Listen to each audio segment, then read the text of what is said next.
Hi and welcome to the Geek Legion of Doom. This is a B-movie review, and today we'll be having a look at The Bay. So The Bay is a found footage film, of which there are now probably hundreds of these types of films available.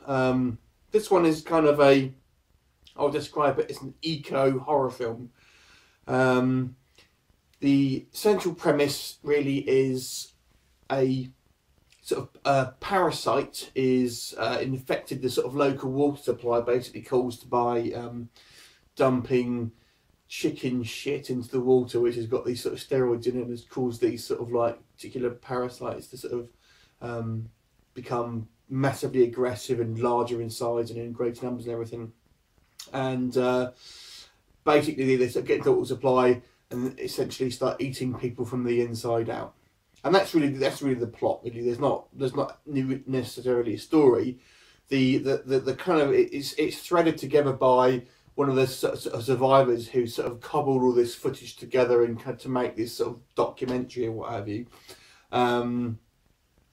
So this obviously, first of all, is depending if you like these sort of found footage films. To be quite honest with you, I found it to be okay. I've certainly seen worse, but I wouldn't say anything's too exciting. But maybe the problem maybe I have with it may be sort of shoots its load a little bit early, because you kind of see what you know what's happening fairly early on, and then it's just sort of more of the same scenes.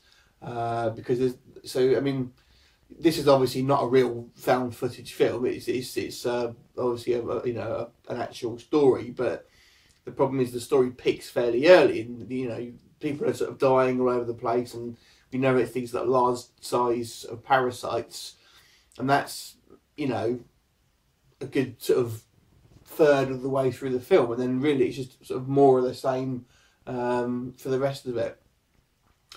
So that's possibly one sort of bad point, I guess.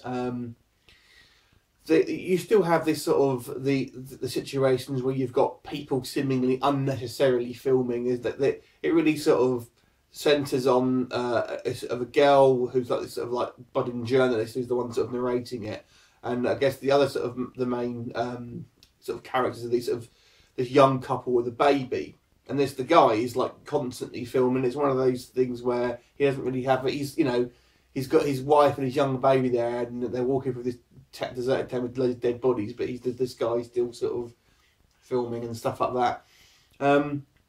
So it's kind of maybe a little bit sort of cliche, and depending on how kind of obviously sort of picky you're going to be with these things. I mean, obviously this is made to be maybe having a sort of a message of, we are kind of destroying our planet and we're causing things to go wrong, and this is going to be the end result of it.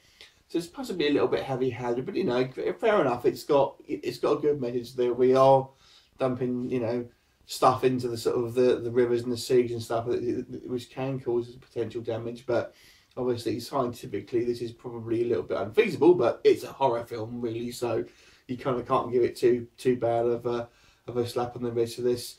So that's really the kind of negative points, but it is, it's a fairly gory film. There's quite a lot of flesh-eating bugs and stuff.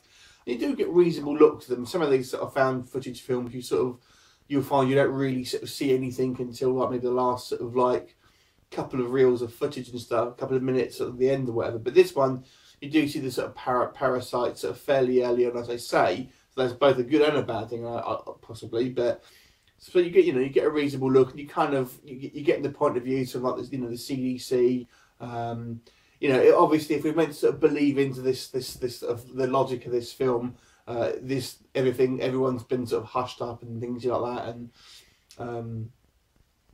it's kind of we're meant to believe that obviously the government has kind of silenced this whole town where sort of there's masses of people, the majority of the population have been killed by this sort of outbreak. So again, believability issues. But overall, I would say this is a probably bang on an average sort of found footage horror film. To be honest with you, it was entertaining enough. Found it interesting. I wasn't bored, but I didn't think it brought necessarily anything sort of necessarily new to it. It maybe could have done with a little bit more of an actual story involved, and things like that, and the kind of the way we're meant to believe this. The government has, you know, shut all this stuff down, but this kind of like college student has managed to cobble all together all this footage, and we're talking about, you know, Skype footage with government agents talking to each other and stuff like this. I mean, how would you get all this? So depending on how picky you want to be on it, I'm gonna give this one a 5 out of 10. Pretty much straight down the line, an average film. It's not not bad, but not great. So watch it if you like your found footage films, or if you're interested in a horror film with an ecological message. See you later. Let me know what you think of this one. See you later.